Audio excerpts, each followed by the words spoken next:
Hi, this is Kiev 41, block game from VentoNuovo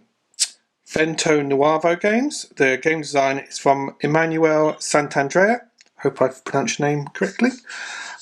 It is the southern branch of the Barbarossa campaign and is the third game in the trilogy. The other games being Moscow 41, Leningrad 41, and now this one, Kiev 41. So first up, let's have a look at the components. I've got the map laid out here, as you can see. It's a heavy cardstock map. I've got it under Plexi as I've just finished a campaign. You don't need to use Plexi over the map, but I tend to. So there's a little bit of glare, apologies for that. But the map, as you can see, is absolutely stunning. I've got all the block games in this series, and I've got their Napoleonic block game, and the quality of the artwork of the map is outstanding, extremely playable. You can clearly see the defined areas for the game, and you can clearly see the type of areas that there are. So for example, we've got green areas here. They offer no sort of defensive bonus, whereas the sort of orangey amber yellow ones do. You can clearly see the objectives, which for this game are the sort of star areas here. There's Kharkov over there, there's Sevastopol there, and under these blocks here is Kiev. And they're really the main objectives of the game that the German player is going to be trying to capture and the Soviet player is going to be defending against. There's also another quite important location here, Odessa. I think I've pronounced that correctly, apologies if not. That's not actually a victory point location, although it is important to one of the scenarios. But anyway, the map is absolutely fantastic artwork, very clearly readable, high quality. The blocks are gorgeous, the stickers fit on really nicely. If you put a sticker on you haven't got it quite right and you want to take it off, you can absolutely do so. All the components of this game are of the highest quality for a block war game, and that is true of all the games that they have produced, but this one is no exception. Incredibly high quality, and you get there's a lot of blocks. So this is the startup for the campaign scenario, and there are lots of other blocks that you're going to bring on as reinforcements that are not actually on the board at the moment. But yeah, very high quality. So I was going to talk a little bit about the rulebook. Again, beautifully laid out. The rulebook is quite extensive. So let me run the camera. Let's have a look how many pages there are in total. So we're coming in around 31, 32 pages. That includes all the different scenarios as well. There are, let's have a quick reminder of myself. So you've got 2 scenarios there. The third is the pocket. Fourth, the snow. And then finally the campaign game. Campaign game, not surprisingly, takes the longest to play, I have found. And I've played each scenario several times now, but I've played the campaign game the most. And because of where we are at this point in what's going on in the world, obviously I've been at home, so I've been playing this game exclusively solitaire, and whilst the game is not solitaire specific, it lends itself very well to a solitaire game, I have found. But just to go back to the rulebook, very well laid out. Obviously this publisher is an Italian publisher, so this is I would imagine an English translation, but I found it very well written. It does help that I have played the other games in this series, so I'm familiar with the core mechanics of the game, which are pretty constant throughout the game series. There are a few things that this game adds in addition. Specifically, you can just see them off on the camera here. We have Soviet warships down here, and there's a few other minor elements that are specific to this game. But if you have played any other games, this is a very straightforward next game in the series. If you have not played any of the games in the series, it doesn't matter. You don't need to have. Each game is completely standalone and a great game experience in its own right. But again, just going back to the rulebooks, very straightforward. I think I'll go out on a limb and say this one has slightly more examples of play, maybe compared to the others. From memory, I'd have to double check, but because I'm familiar with the system, I straight into this game, no problem at all. I can remember the first time I played the first game, which I think was Moscow 41.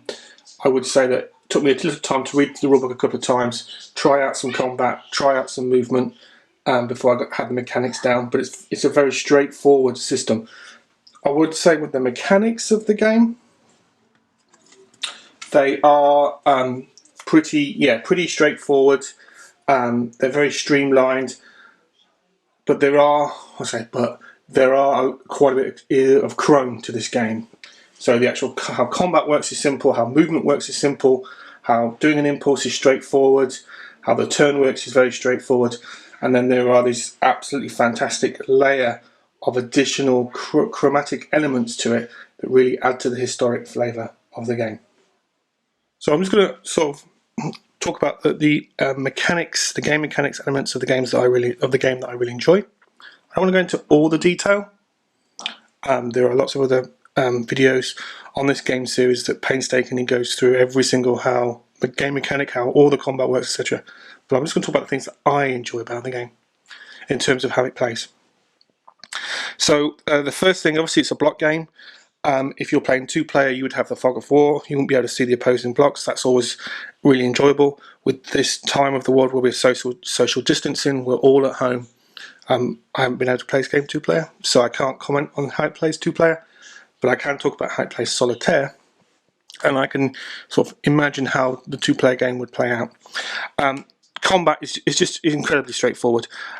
If you imagine we've got these two blocks here from the two sides. This has got black pips, I'll call them. You would roll 2 dice and you need a 6. This has got white pips and you need 2 dice and you need a 5 or 6. So the colour of the pips is important and the number of them is important. If you're familiar with block games, block war games, it's a straightforward system, and if you take casualties, you simply rotate the block round. So as you can see from this in this example here, this block here had 2 white pips. When it takes a casualty, it rotates around to 1 black pip. So not only is it rolling less dice, but it's less effective in combat as it's taking a casualty. And that simple mechanic, very simple, very straightforward, I enjoy immensely. In addition to that, you have your sort of army commanders, generals, whatever you want to call them. That's Luftwaffe. For example, here, block here, and they can lend in artillery support into the combat, and you simply use one of these counters here, the appropriate one, put that on there, and then you're rolling extra dice before the combat takes place to see if the artillery is effective or not. Very straightforward. In addition to that, you have Luftwaffe blocks here, and they can bring in bombers. So for example, this counter can bring in 4 bombers. You could put all 4 bombers on there. You would roll to see if the enemy counter can have defeat them with, or maybe defeat them, but basically make them go away with AA, anti-aircraft. If they don't, they can bomb. So that combination of an approach of a measured approach to combat, going through each part of combat step by step.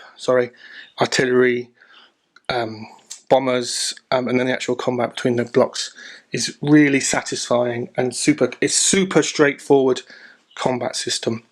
And like I said, if you're familiar with these style of block games, it would be very familiar to you. But just those extra layers of chrome, the bombers, using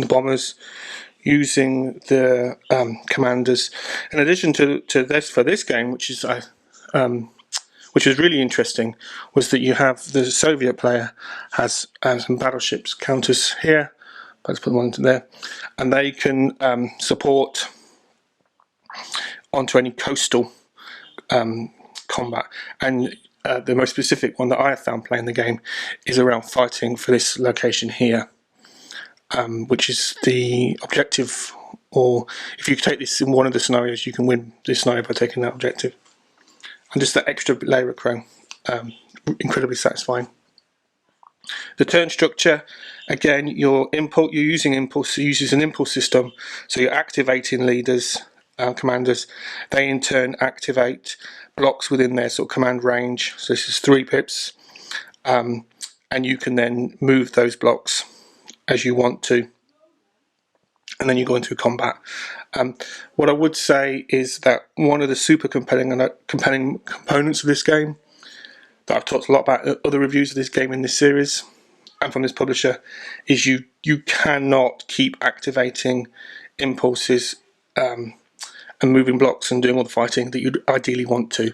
So it is a game about choices and having to make quite difficult decisions that I have always found super compelling and really enjoyable and lend themselves extremely well to this playing this game solitaire, and of course would do so 2-player as well. So that's the kind of key mechanics. Moving from area to area is very straightforward.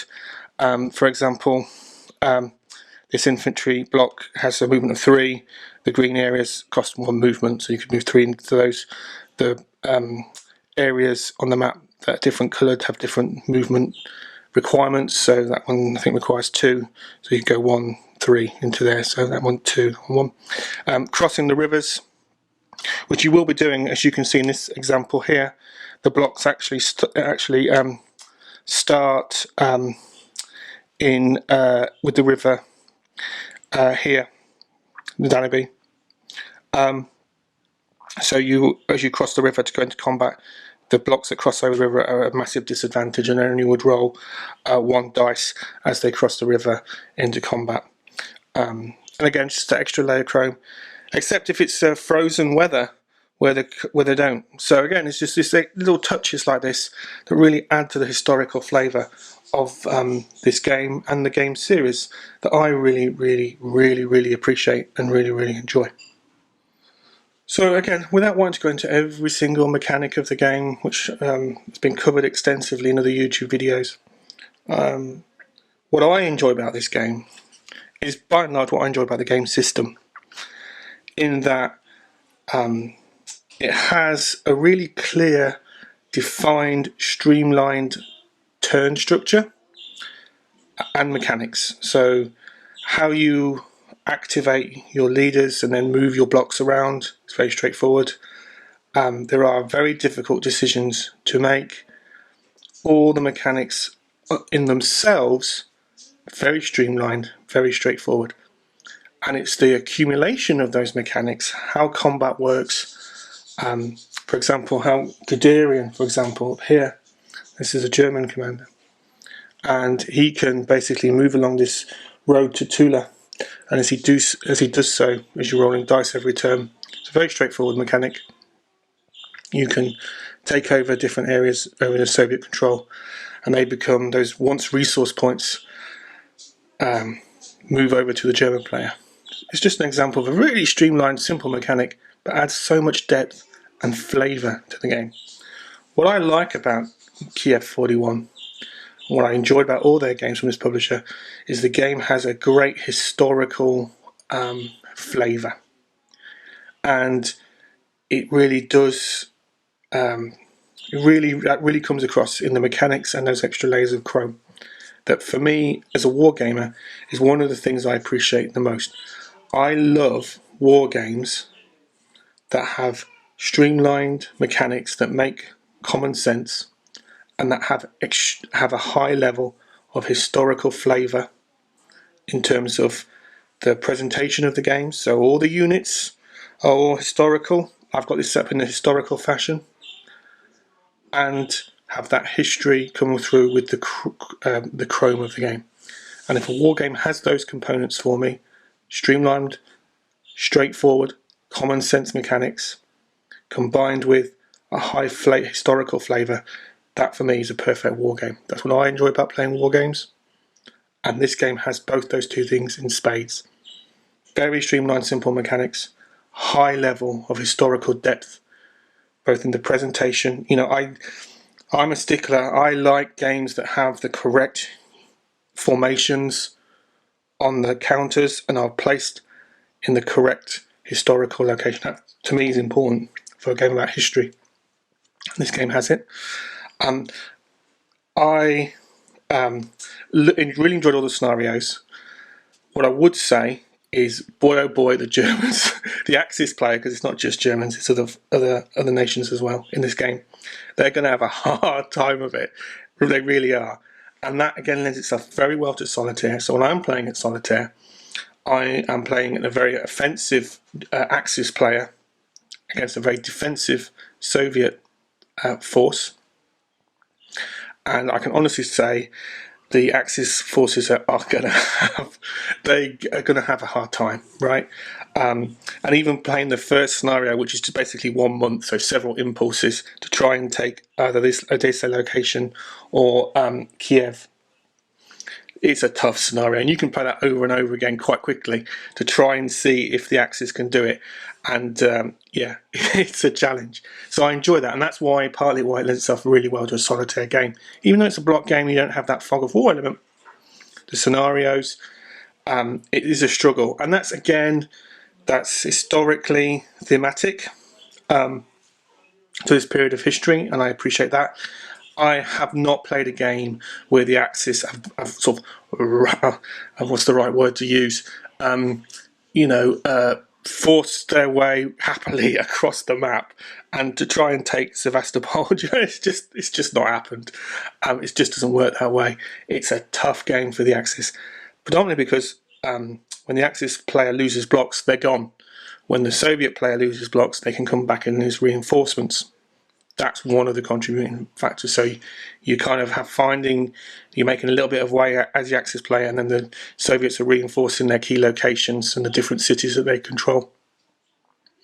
I found that super compelling. So as a solitaire experience, it's great, and it's an in-depth game. It's just not the campaign is my favourite way of playing this game. I'll be honest, I enjoyed that the most. That's not to say I didn't enjoy the other scenarios at all. I enjoyed them immensely, but the campaign game is incredibly satisfying, and that's a great experience. And it's an experience that's going to take several hours. So it's a really in-depth, makes you certainly trying to play from the Axis point of view to try and take the locations is a game about tough choices, making tough decisions. But basically being up against it. I guess I keep saying that the Axis force is going to have a hard time of it. And I enjoyed that incredibly. That combined with fantastic component quality, as ever, from this publisher. Quibbles, don't really have too many. I did enjoy the historic notes in some of the other games that I think I'm missing from this game. And that's part of the rulebook. It's not rules, it's just some sort of historical flavour.